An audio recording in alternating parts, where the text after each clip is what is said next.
உள்துறை அமைச்சர் விளக்கமளிக்க வரவில்லை, விதண்டாவாதம் செய்யத்தான் வந்திருக்கிறார் என்பதை அவர் பேசுகிற தோரணைகள் முழுவதும் வெளிப்படுத்தி இருக்கின்றன. நாட்டு மக்களை காப்பாற்ற தகுதியற்ற ஆட்சிதான் இந்த ஆட்சி என்பது அவர்கள் சொல்லுகிற சொல்லிலேயே தெளிவாக புலன்படுகிறது. அயல்துறை அமைச்சரும் சரி, நம்முடைய பாதுகாப்புத்துறை அமைச்சரும் சொல்லுகிறார்கள் எங்களை யாரும் இயக்கவில்லை என்று. ஆனால் 25 முறை ட்ரம்ப் சொன்னபோது ஏன் மறுக்கவில்லை? இன்று வரையிலும் பிரதமர் மோடி ஏன் வாய் திறக்கவில்லை? எதை கண்டு அஞ்சுகிறது இந்த அரசு? என்ன காரணம்? அமெரிக்க கொத்தடிமைகளாக இந்த ஆட்சியை மாற்றிவிட்டார்கள் என்று நான் குற்றம் சாட்ட விரும்புகிறேன். சுப்ராயன், மிஸ்டர் சுப்ராயன். கடந்த 11 ஆண்டு கால அனுபவங்கள் ஆட்சியாளர்கள் மக்களின் நம்பிக்கைக்கு பாத்திரமானவர்கள் அல்ல என்பதை தொடர்ந்து நிரூபித்து வருகிறது.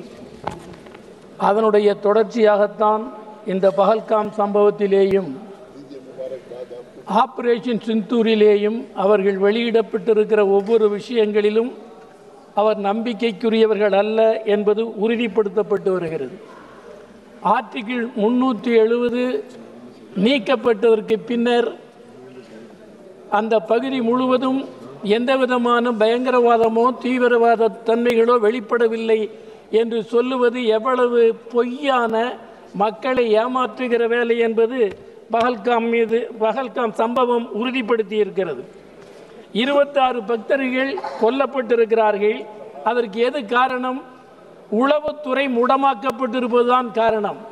உண்மையில் சத்திய மேவை ஜெயதே என்ற முழக்கத்திற்கு ஆட்சியாளர்கள் பொருத்தமானவர்கள் என்றால் உள்துறை அமைச்சர் ராஜினாமா செய்து வெளியேறி இருக்க வேண்டும். அதுதான் செய்திருக்க வேண்டிய வேலையாகும். ஆனால் அவர் செய்யவில்லை. இன்று காலையிலே கூட அவர் பேசுகிற தோரணை என்பதும் ஜனநாயகத்தை மிரட்டுவது மாதிரி தெரிகிறது.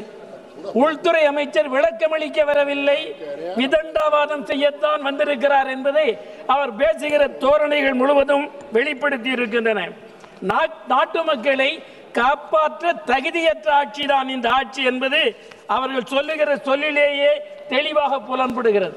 அதே மாதிரி எதிர்க்கட்சிகளில் பலவீனமானவர்கள் யார் என்று ஊடுருவி கண்டுபிடித்து அவர்களை வளைத்து போட்டுக் கொள்வதில் இருக்கிற அக்கறை நாட்டை காப்பாற்றுவதிலே இல்லை என்பதை நான் தெளிவாக உணர முடிகிறது. அதேபோல் இப்பொழுது அயல்துறை அமைச்சரும் சரி, நம்முடைய பாதுகாப்புத்துறை அமைச்சரும் சொல்லுகிறார்கள் எங்களை யாரும் இயக்கவில்லை என்று. ஆனால் 25 முறை ட்ரம்ப் சொன்னபோது ஏன் மறுக்கவில்லை? இன்று வரையிலும் பிரதமர் மோடி ஏன் வாய் திறக்கவில்லை? எதை கண்டு அஞ்சுகிறது இந்த அரசு? என்ன காரணம்? அமெரிக்க கொத்தடிமைகளாக இந்த ஆட்சியை மாற்றிவிட்டார்கள் என்று நான் குற்றம் சாட்ட விரும்புகிறேன். அதேபோல் பாகிஸ்தான் தீவிர முகாம்கள் தாக்கப்பட்டிருக்கிறது என்பது பற்றி சில கேள்விகளை எதிர்க்கட்சிகள் கேட்டபோது எதிர்க்கட்சிகளின் தேசபக்தியையே சந்தேகத்திற்குரியதாக்குகிறார்கள். கேட்பதே பாகிஸ்தானுக்கு ஆதரவாளர்கள் போல் கேள்வி எழுப்புகிறார்கள். நான் கேட்க விரும்புகிறேன், இங்கே இருக்கிற இந்த ஆட்சியாளர்கள் அந்நிய காலனி ஆட்சிக்கு ஆதரவளித்துக் கொண்டிருந்த போது அதை எதிர்த்து போராடியவர்கள் தான் காங்கிரஸ்காரர்களும் சரி, கம்யூனிஸ்ட் இயக்கமும் சரி, திராவிட இயக்கங்களும். நீங்கள் அப்பொழுது தேசத்திற்கு எதிராக இருந்தீர்கள். இவர்கள் தேசத்துக்கு எதிராக இருந்தவர்கள் தேசபக்தியை பற்றி சொல்லுகிறார்கள். அதிலும் கொடுமை, மகாத்மா காந்தியடிகளை பற்றி, ஜவஹர்லால் நேருவை பற்றி பேசுகிற தார்மீக தகுதி அவர்களுக்கு இல்லை. அவர்கள் தேசபக்தர்கள்.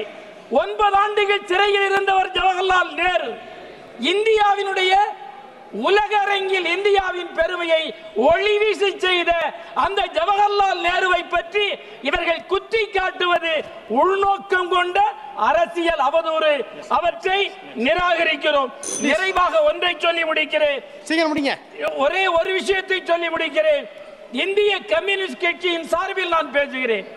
தேசபக்தியை பற்றி இவர்கள் சொல்லுகிறார்கள். இந்தியாவின் மீது சீனா ஆக்கிரமிப்பு செய்த போது அது ஒரு கம்யூனிஸ்ட் நாடு என்ற நிலையிலேயும் அதை கண்டனம் செய்து தீர்மானம் போட்டு ஆதரித்த கட்சி இந்திய கம்யூனிஸ்ட் கட்சி என்பதை சொல்லி விடைபெறுகிறேன்.